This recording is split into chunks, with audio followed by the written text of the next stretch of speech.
तो नमस्कार दोस्तों, स्वागत है आप सभी का हमारे चैनल रोशन शाह स्टडी पॉइंट पे। आई होप आप सभी फिट होंगे और फाइन होंगे। आज के इस वीडियो में हम करने वाले हैं 12th क्लास का सेकंड चैप्टर, खेल में महिलाएं और बच्चे।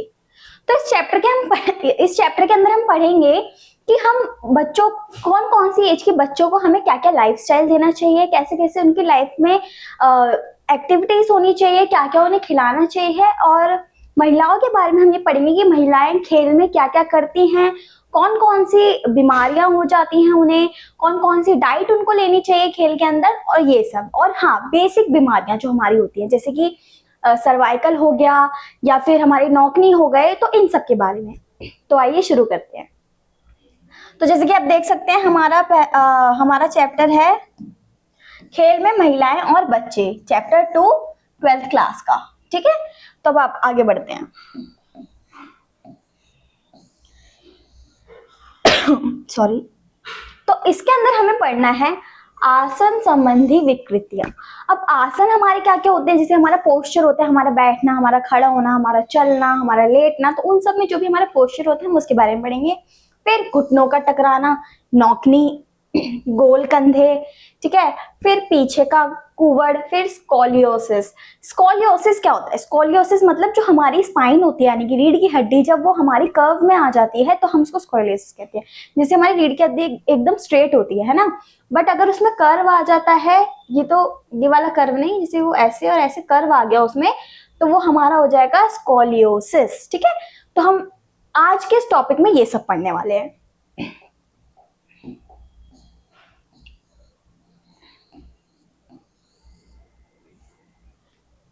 आसन। आसन हमारा क्या होता है? आसन इज पोस्चर, इंग्लिश में पोस्चर बोलते हैं आसन को। ठीक है, तो आसन से तात्पर्य, अब आसन क्या होता है? आसन से तात्पर्य किसी व्यक्ति के खड़े होने, आराम करने, हिलने या सोते समय उसकी शारीरिक स्थिति से है। किस किस से तात्पर्य, किस किस से इसका? व्यक्ति के खड़े होने, आराम करने और हिलने या सोते समय उसकी शारीरिक स्थिति से है। शारीरिक स्थिति मतलब पोस्चर, जैसे वो बैठता है, जैसे वो खड़े होता है, वो सब। जैसे हम जैसे हम क्लास में बैठते हैं तो हमारे टीचर बोलते हैं ना कि हमें हमेशा अपनी स्पाइन सीधी करके बैठना चाहिए, हमें हमेशा रीढ़ की हड्डी सीधी करके बैठना चाहिए, हमें ज्यादा झुकना नहीं चाहिए, काम करते वक्त भी ज्यादा झुक के नहीं लिखना चाहिए, ताकि हम हमारे जो बोन है वो अच्छे समय तक के लिए फ्लेक्सिबल रहे और हमारे को कोई प्रॉब्लम ना आए, बैक प्रॉब्लम रिलेटेड। सो वही सब।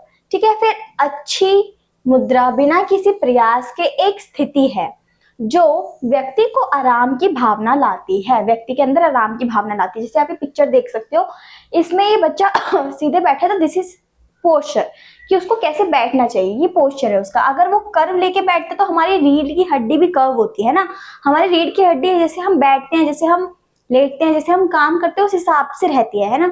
अगर हम बहुत ज्यादा देर तक ऐसे कर्व में बैठे रहेंगे तो वो भी कर्व ही हो जाएगी हमारी। इसलिए हमारा पोस्चर बहुत इंपॉर्टेंट होता है। हम कैसे बैठते हैं, कैसे क्या करते हैं, वो सब हमारे लिए बहुत इंपॉर्टेंट होता है। ठीक है, अच्छी मुद्रा बनाए रखने से शरीर के विभिन्न अंगों को आराम मिलता है और शरीर जल्दी थकता नहीं है, जिससे व्यक्ति का स्वास्थ्य अच्छा बना रहता है। तो अच्छे पोस्चर में बैठने से मतलब क्या है? अच्छे आसन में बैठने से मतलब क्या है? हमारा पोस्चर अच्छा बना रहता है, हमारी बॉडी फ्लेक्सिबल रहती है, हम स्वस्थ रहते हैं और हमें थकावट ज्यादा नहीं होती अगर हम हेल्दी आसन करते हैं, तो अच्छे आसन करते हैं। ठीक है, अच्छे आसन में बैठते हैं। तो फिर बैठने की सही मुद्रा जैसे कई छोटे पहलू भी व्यक्ति की दक्षता बढ़ाने में योगदान करते हैं। दक्षता मीन्स फिटनेस। शरीर की मुद्राओं के लिए कोई सार्वभौमिक रूप से स्वीकृत कठोर मानदंड नहीं है। अब हमारा जो भी पोस्चर है, हमें कैसे बैठना है, कौन से आसन में बैठना है, वो हमारे लिए बहुत जरूरी है, एज पर हमारे लिए भी और एज पर हमारी बोन्स के लिए भी। अगर हम ज्यादा कर्व लेके बैठेंगे तो हमारी बैकबोन पे असर पड़ेगा, बैकबोन भी हमारी कर्व हो जाएगी, फिर ऑब्वियसली हमारे अंदर फ्लेक्सिबिलिटी नहीं रहेगी उतनी जितनी कि हम सीधे कर्व में रख सकते थे। सो दिस इज द मोटिव कि हमें अपने आसन, जो भी हम आसन करते हैं, चाहे खड़े रहना हो, चाहे बैठना हो, चाहे लेटना हो, हमें हमेशा सही पोस्चर रखना चाहिए अपना, ज्यादा कर्व नहीं लेना चाहिए, सीधे रहना चाहिए, बस सिंपल, सो दैट कि हम हेल्दी रह सके, हम फ्लेक्सिबल रह सके, हमारी बोन भी फ्लेक्सिबल रहे। जैसे हम देखते होंगे कि लाइक बड़ी एज में 30+ या 40+ जो भी एज होती है उनकी बैक में बहुत पेन रहता है, क्योंकि उन्होंने पहले से बचपन से ही वो पोस्चर नहीं अपनाया जो उन्हें अपनाना चाहिए था, सो डैट कि उनकी बोन्स उस समय के लिए बहुत अच्छी हो जाती। सो इसलिए आपको बार बार टोका जाता है कि हमें अपनी रीढ़ की हड्डी सीधे रख के बैठना चाहिए, हमें सीधा खड़ा रहना चाहिए। सो ये सब। फिर सामान्य आसनीय विकृतियां, ठीक है, शरीर के किसी भी अंग या अंग की विकृति जिसके परिणाम स्वरूप खड़े होने, चलने, सोने आदि में कठिनाई होती है, सामान्य पोस्चुरल विकृति कहलाती है। सामान्य पोस्चुरल विकृति होता क्या है? तो जिस भी चीज या अंग में हमारे खड़े होने, चलने, सोने आदि में दिक्कत हो, कठिनाई हो, वो हमारा कहलाता है सामान्य पोस्चुरल। ठीक है। अब जैसे कुछ बच्चे होते हैं जिनकी रीढ़ की हड्डी पहले से कर्व होती है, जिनको स्कॉलियोसिस होता है, तो वो क्या होते हैं, वो सीधे नहीं बैठ सकते है ना, तो क्योंकि उनकी हड्डी सीधी नहीं हो सकती, वो हमेशा कर्व लेके ही बैठते हैं, वो हमेशा थोड़े आपको झुके हुए दिखेंगे। तो दिस इज द थिंग। तो यही हमारा क्या कहलाता है? सामान्य आसनीय विकृति, है ना, सामान्य पोस्चुरल विकृति। जो भी चीज हमें कठिनाई करती है हमारे खड़े होने के आसन में, बैठने के आसन में, निद्रा के आसन में, तो वो हमारी कहलाती है सामान्य पोस्चुरल। अब सामान्य आसनीय विकृति के प्रकार कौन कौन से प्रकार होते हैं? सबसे पहले घुटनों का टकराना, यानी कि नॉक नी। हमारे पैर ऐसे होते हैं ना किसी किसी के, ये हमारी नी हो गई, तो ये जो टकराती है उसको हम बोलते हैं नॉक नी, यानी कि घुटनों का टकराना। फिर चपटे पैर। अब चपटे पैर कैसे होते हैं? जैसे चपटे पैर कुछ लोगों के जन्म सिद्ध भी होते हैं, और कुछ लोग की जैसे लड़कियां होती है वो हील्स ज्यादा पहनती है, तो आप जितनी हायर हील पहनोगे उतने हायर चांसेस होते हैं आपके फ्लैट फुट हो जाने के, यानी कि चपटे पैर हो जाने के। और आप ज्यादा से ज्यादा अगर हाई हील्स ही वेयर करते हो तो आपको कभी भी ये हो सकता है। ठीक है। चपटे पैर मतलब जैसे हमारे नीचे के पैर में थोड़ा कर्व होता है ना, नीचे से, जैसे यहाँ से स्ट्रेट, फिर यहाँ से कर्व होता है एंड देन स्ट्रेट, ठीक है, बट उनके में बिल्कुल स्ट्रेट रहते हैं, तो दिस इज कॉल्ड चपटे पैर। फिर गोल कंधे, कंधे गोल होना, ठीक है, ज्यादा वो होना, आगे का कुब्भड़, पीछे का कुब्भड़, धनुषाकार टांगे, स्कॉलियोसिस। स्कॉलियोसिस जैसे कि मैंने अभी आपको बताया, स्कॉलियोसिस मतलब जैसे हमारी जो रीढ़ की हड्डी होती है वो स्ट्रेट होती है, बट स्कॉलियोसिस में क्या होता है, वो हमारी कर्व में आ जाती है।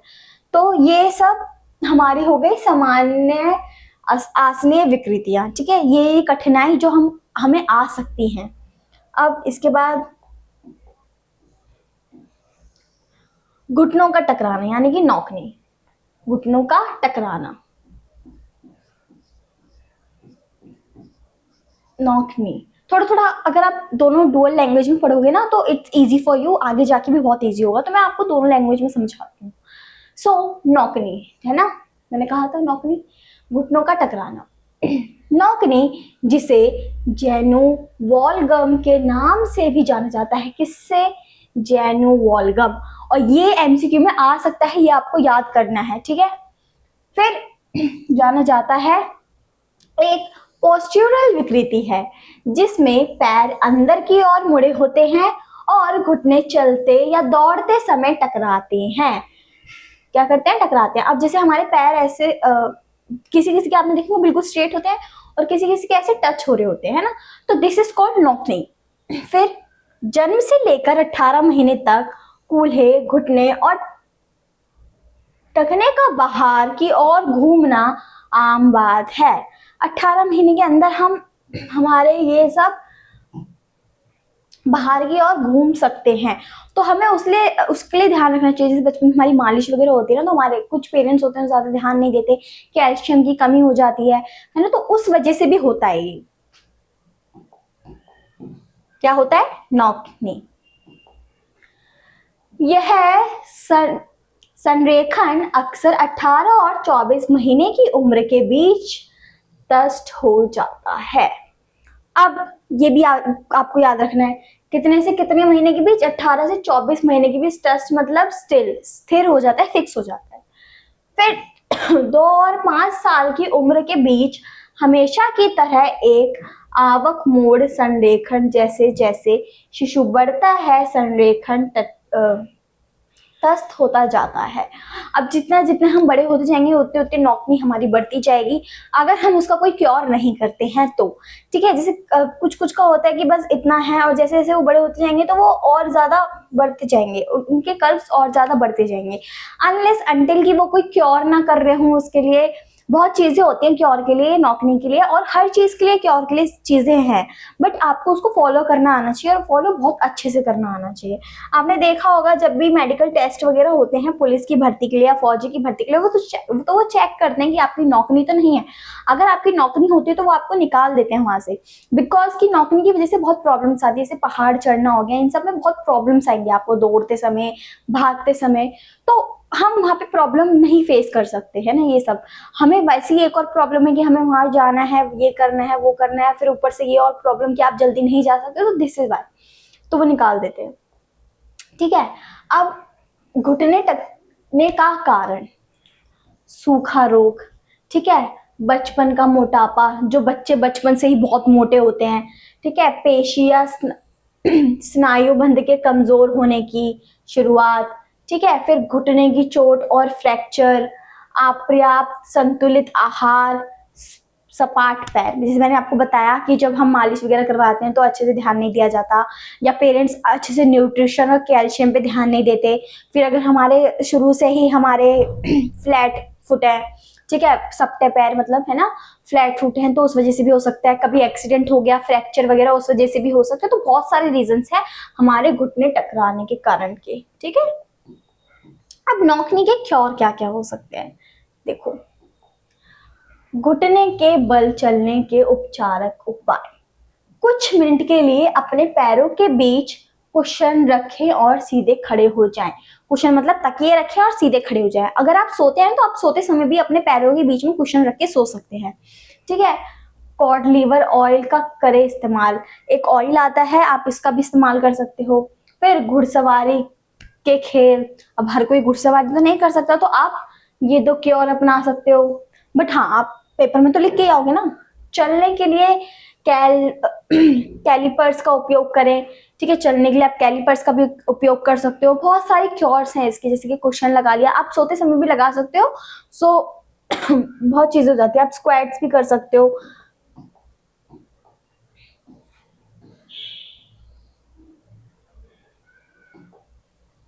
अब लॉर्ड्रोसिस परिभाषा, लॉर्ड्रोसिस होता क्या है?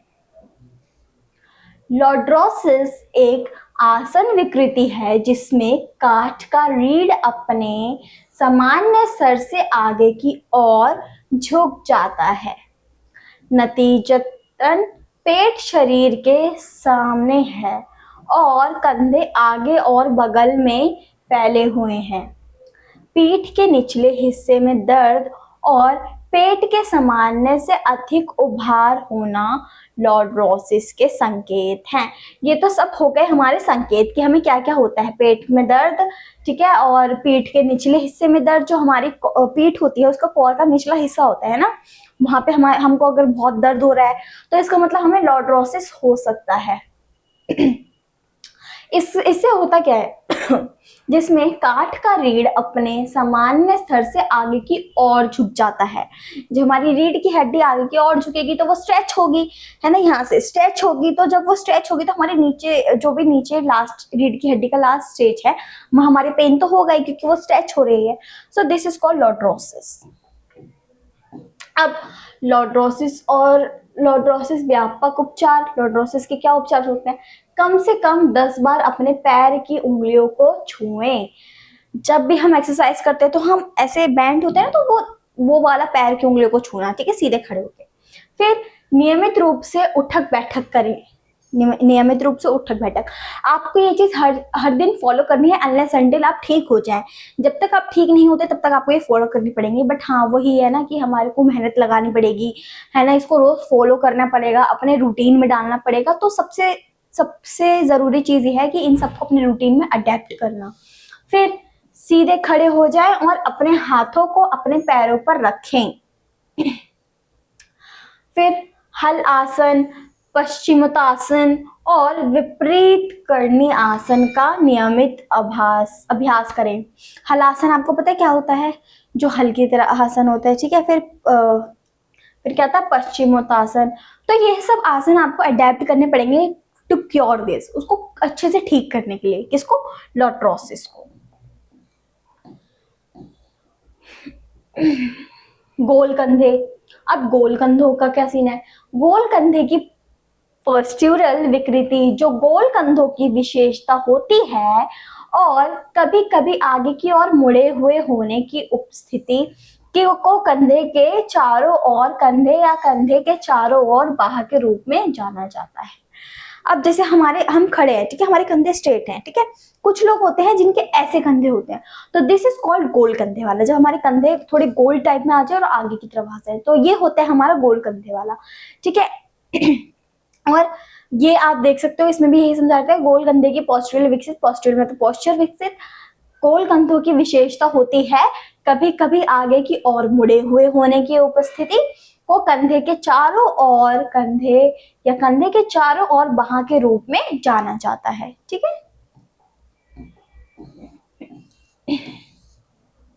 गोल कंधे के लिए उपचार। गोल कंधे के लिए उपचार और गोल कंधों के लिए कसरत में शामिल है। अब अपनी उंगलियों को, युक्तियों को अपने कंधों पर रखें और अपनी कोहनी को दक्षिणावर्त और वामावर्त गति में चारों ओर सामान्य संख्या में दोहराएं। जब हम यहाँ पे ऐसे रख के हम ये एक्सरसाइज करते हैं ना, तो दिस इज द एक्सरसाइज जो यहाँ पे बताई गई है। फिर कुछ समय के लिए क्षैतिज पट्टी को पकड़े रहें। गोल कंधों के लिए योग स्थिति को कम करने के लिए प्रतिदिन चक्र आसन और धनुर आसन का अभ्यास करें। कौन कौन से आसन? चक्र आसन और धनुर आसन। हमें ये सब आसन फॉलो करने होते हैं हमारे गोल कंधे को ठीक करने के लिए। धनुर आसन और चक्र आसन तो आपको पता ही होगा, ये आपकी बुक्स में भी है, 11th में आपने पढ़ा होगा इन सब के बारे में। और आप अगर अपने गोल कंधे ठीक करना चाहते हो, तो गोल कंधे में ऐसे बैंड होते हैं ना, तो जब हम ये एक्सरसाइज करते हैं तो वो स्ट्रेच होते हैं और वो पीछे की तरफ खींचते हैं, तो इसलिए हम ये वाली एक्सरसाइज करते हैं। फिर आता है स्कॉलिसिस। स्कॉलिसिस रीढ़ से संबंधित एक प्रकार की पोस्ट्यूरल विकृति है। यह रीढ़ की बगल में वक्रता है जो ज्यादातर यौवन से ठीक पहले होती है।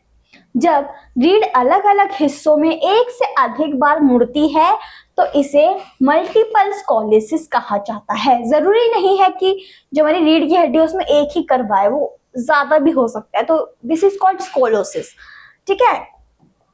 जो भी रीढ़ की हड्डी की बीमारी होती है, रीढ़ की हड्डी का मुड़ जाना, कर्व में आ जाना, जरूरी नहीं कि एक ही कर्व हो, बहुत ज्यादा कर्व भी हो सकते हैं, तो वो होता है स्कॉलिसिस। फिर जब कोई व्यक्ति स्कॉलिसिस से प्रभावित होता है तो एक कंधा ऊपर उठता है जबकि दूसरा नीचे। जब भी हम स्कॉलिसिस से प्रभावित होंगे तो हमारे कर्व आएगा रीढ़ की हड्डी में, तो जैसे ही वो कर्व आएगा तो हमारी बॉडी भी अनस्टेबल होगी, तो उससे क्या होता है कि हमारा एक कंधा अप होता है और एक कंधा नीचे। बॉडी वेट एक तरफ शिफ्ट हो जाता है जिससे एक तरफ अधिक दबाव बन जाता है। हमारा पूरा बॉडी वेट हो सकता है वो हमारे लेफ्ट लेग पे शिफ्ट हो जाए या राइट लेग पे शिफ्ट हो जाए, पर पूरा भार हमारे एक ही पार्ट पे आता है फिर बॉडी का, अगर हमें स्कॉलिसिस है तो, ठीक है।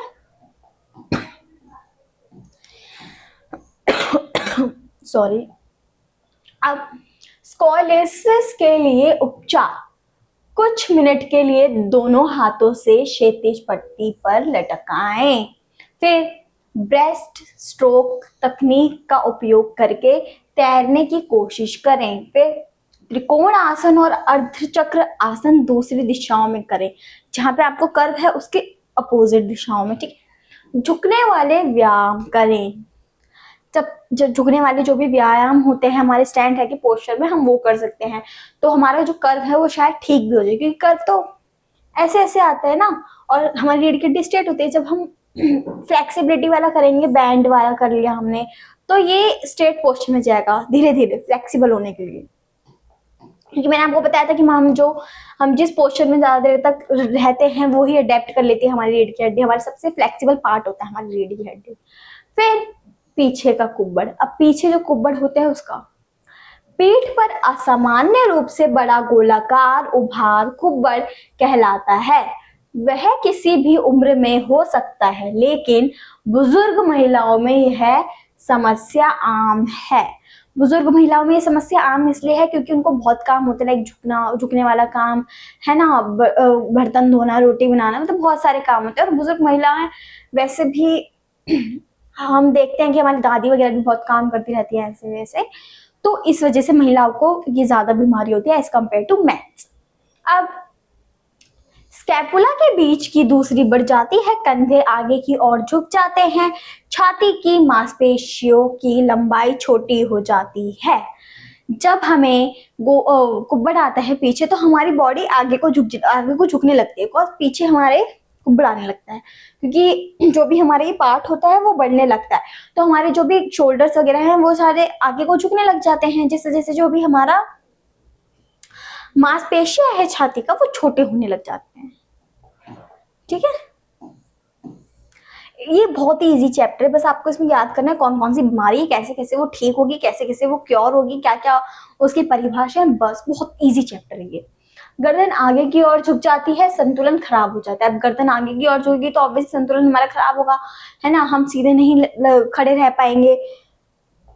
तो बस यही सब चीजें। अब इसके उपाय क्या क्या हैं?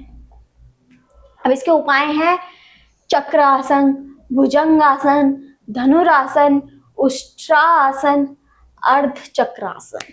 ठीक है, ये आसन हम कर सकते हैं हमारे इसको क्योर करने के लिए। तो आज हमने क्या क्या पढ़ा, अभी तक हमने क्या क्या पढ़ लिया? हमारी बीमारियां, कौन कौन सी बीमारियां? नॉकनी, ठीक है, स्कोलिसिस, फिर उसके बाद हमने पढ़ा था हमारा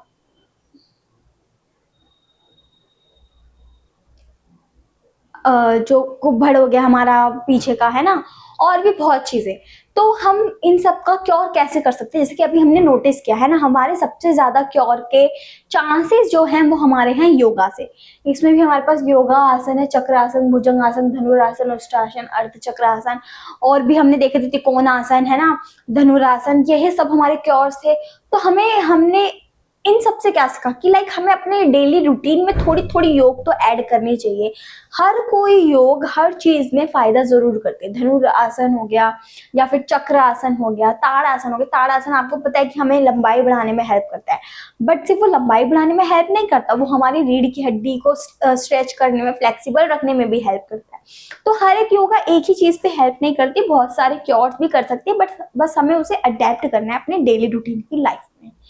तो दिस इज द थिंग कि हमें ये सब अडेप्ट करना पड़ेगा। बट हेल्दी लाइफ आजकल के लोग रख नहीं रहे हैं, क्योंकि जंक फूड भी तो खाना है ना भाई, उनका तो दिन ही नहीं जाएगा अगर वो किसी दिन मोमोज नहीं खाएंगे, पिज्जा नहीं खाएंगे, बर्गर नहीं खाएंगे, चाउमीन नहीं खाएंगे। तो हेल्दी लाइफ कैसे अडेप्ट करें? अगर आपको अपनी लाइफ अच्छे से जीनी है विदाउट एनी प्रॉब्लम, डिजीजेस, महीने में 1 बार 2 बार 3 बार चलता है ये बाहर का खाना, बट हर रोज नहीं। तो हमें अपने डेली रूटीन में हेल्दी फूड अडेप्ट करना चाहिए, योगा अडेप्ट करनी चाहिए, एक्सरसाइज अडेप्ट करनी चाहिए, so that we can stay healthy and live healthily. अब खेलों में महिलाओं की भागीदारी। अब खेलों में महिलाओं की भागीदारी, आज भी खेल एक ऐसा क्षेत्र है जिसमें लैंगिक असमानता को स्पष्ट रूप से देखा जा सकता है। ठीक है, हम देखते हैं ना, अनइक्वालिटी देखते हैं बीच में मेंस और वुमेन्स के प्लेस के बीच में। ठीक है, 20वीं शताब्दी के मध्य की विचारधारा के अनुसार महिलाओं का शरीर कोमल, शारीरिक रूप से पुरुषों के अपेक्षा दुर्बल तथा उनके द्वारा शिशु जन्म एवं पालन पोषण के उत्तरदायित्व के कारण ही उनका खेल में भाग लेना उचित नहीं समझा जाता था। तो पहले क्या होता था कि जब भी महिलाओं को खेल वगैरह में पार्टिसिपेट करने के लिए मन करता था, तो उनको लोग बोलते थे कि लाइक तुम कोमल हो, तुम्हारे घर का काम है, ये वो, मतलब बहुत सारे एक्सक्यूजेस दे देते थे। जैसे अभी हम पढ़ रहे हैं शारीरिक शरीर कोमल होना, ठीक है, पुरुषों की अपेक्षा उनका ज्यादा बलवान न होना, फिर शिशु जन्म एवं पालन पोषण, सबका पालन पोषण करना, शिशु को जन्म देना, तो ये सब एक्सक्यूजेस दिए जाते थे। और अभी भी हम देखते हैं कि ना बहुत डिफरेंस है, जो भी स्पोर्ट्स उसमें बहुत डिफरेंस है, बहुत अनइक्वालिटी है between man and womens, man and women. अब प्राचीन ओलंपिक खेलों में तो महिलाओं को खेल प्रतिस्पर्धा और देखने तक की अनुमति नहीं थी। मतलब महिलाएं ओलंपिक भी नहीं देख सकती थी। कब? प्राचीन ओलंपिक्स में। सन 1896 में एथेंस में आयोजित आधुनिक ओलंपिक खेलों में भी महिलाओं की कोई सहभागिता या भागीदारी नहीं थी। कब? 1896 में। अब ओलंपिक खेलों में महिलाओं की भागीदारी सन 1900 के आधुनिक ओलंपिक खेलों से शुरू हुई। अब ये आपको ध्यान रखना है, कब हुई? 1900। ठीक है, कहाँ? आधुनिक ओलंपिक खेलों में। ठीक है, तो यहाँ से शुरू होता है महिलाओं का संघर्ष। ठीक है, मतलब शुरू नहीं, खत्म होता है, क्योंकि उनको पहले ना देखने दिया जाता था ना खेलने दिया जाता था, इवन वो सोच भी नहीं सकती थी उस बारे में। और अब उनको मौका मिला है खेलने के लिए, अपने आप को साबित करने के लिए। बट संघर्ष अभी भी था, लाइक इक्वालिटी लानी है, बराबर मैन के आना है, तो वही सब। अब हालांकि समय बीतने के साथ साथ खेलों में महिलाओं की भागीदारी निरंतर बढ़ती जा रही है। अब खेलों में तो भागीदारी बढ़ी रही है, हम जानते हैं, देखते हैं हम, सानिया मिर्जा हो गई, सोनिया नेहवाल हो गई, ये सब हमारे बेस्ट प्लेयर्स हैं टेनिस के, बैडमिंटन के। सो ये सब किस वजह से? क्योंकि महिलाओं ने भागीदारी लेनी चाहिए, महिलाएं पार्टिसिपेट करना चाहती थी। वो ये सोच के नहीं बैठ गई कि यार हमें करने ही नहीं देते तो हम कभी ना करें, बट उन्होंने ठानी कि हम ये करेंगे। अब भारत में महिलाओं की खेल कूद में भागीदारी।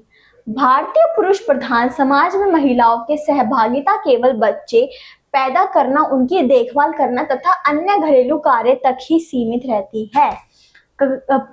कहाँ किसकी सीमित रहती है? सिर्फ महिलाओं की। ठीक है, अब शारीरिक रूप से महिलाओं को पुरुषों की अपेक्षा कोमल तथा कमजोर समझा जाता था, जिसके कारण उन्हें खेलों में भाग लेने की अनुमति नहीं थी। ठीक है, मैं आपको एक साथ समझाऊंगी सारा, पहले ये पढ़ लेते हैं। ठीक है, अब भारतीय समाज की यह मानसिकता की खेल गतिविधियों कठिन ना कठोर होती है, और यदि महिलाएं खेलों में भाग लेंगे तो उनके शरीर पर प्रतिकूल प्रभाव पड़ेगा। पहली बात तो ये कि हम आज का ये हमारा लास्ट टॉपिक है। दूसरी बात कि अब महिलाओं की स्थिति क्या थी भारत में। ठीक है, हमारा जो भी भारत देश है उसमें पैट्रियार्की चलता है, यानी कि पुरुष सत्ता चलती है। अब हमारे घर में जो भी प्रधान होते हैं, जो भी चीज लेते हैं, वो भी हमारे पापा या फिर दादाजी करते हैं, तो दिस इज कॉल्ड पैट्रियार्की, जहाँ पे सिर्फ मेंस की चलती हो। ठीक है, तो उसमें क्या होता है कि वो सोचते कि यार सिर्फ महिलाओं का काम है घर संभालना, खाना बनाना और बच्चों को संभालना। ठीक है, बट उन्होंने कभी ये नहीं सोचा कि लाइक ये भी बाहर के काम कर सकती हैं। अब उसके बाद जो भी भारत की स्थिति है, भारत में यही समझा जाता है कि महिलाएं सिर्फ इसी कामों के लिए बनी है। ठीक है, महिलाओं का पुरुष जो भी है, महिलाओं का जो भी शारीरिक वो है वो बहुत कोमल होता है एज पर टू पुरुष ज्यादा बलवानी होते हैं, महिलाएं कुछ नहीं कर सकती, तो यही समझा जाता था। और अभी भी भारत में थोड़ी कठोर स्थिति है, हर लड़की को बाहर जाने का मौका नहीं मिलता, हर लड़की को स्पोर्ट्स खेलने का मौका नहीं मिलता, उनको अभी भी घर में रखा जाता है अभी भी। हाँ, हालांकि हम डेवलप्ड हो रहे हैं, बहुत जगह डेवलप हो रहे हैं, बट ऐसे भी बहुत सारी जगह हैं जहाँ पे वो डेवलपमेंट जा ही नहीं रही है, लोग एजुकेट ही नहीं हो रहे, लोग अवेयर ही नहीं हो रहे इस बात से। तो आज हमने क्या क्या पढ़ा? सबसे पहले हमने पढ़े कुछ बेसिक आसन्स, फिर उनकी बीमारियां क्या क्या हो सकती हैं हमें, जैसे कि हमें होता है नौकनी, स्कॉलेसिस, कुब्बड़, आगे कुब्बड़ पीछे कुब्बड़, है ना, ये सारी बीमारियां। और ये सारी बीमारियां क्यों होती हैं, हम इसको क्योर कैसे कर सकते हैं, कौन कौन से योग आसन अपना सकते हैं इसको क्योर करने के लिए, कौन कौन सी एक्सरसाइज कर सकते हैं। देन हमने पढ़ा महिलाओं में ओलंपिक की स्थिति, खेलों में स्थिति। ठीक है, पहले उनको नहीं खेलने जाता था, 1900 में से आधुनिक ओलंपिक्स में उन्होंने अपनी शुरुआत की खेलों की। फिर भारत में महिलाओं की स्थिति। तो ये थे आज के हमारे टॉपिक्स, और अभी और भी टॉपिक्स बाकी हैं, तो मिलते हैं आपसे अगली वीडियो में, तब तक के लिए टेक केयर।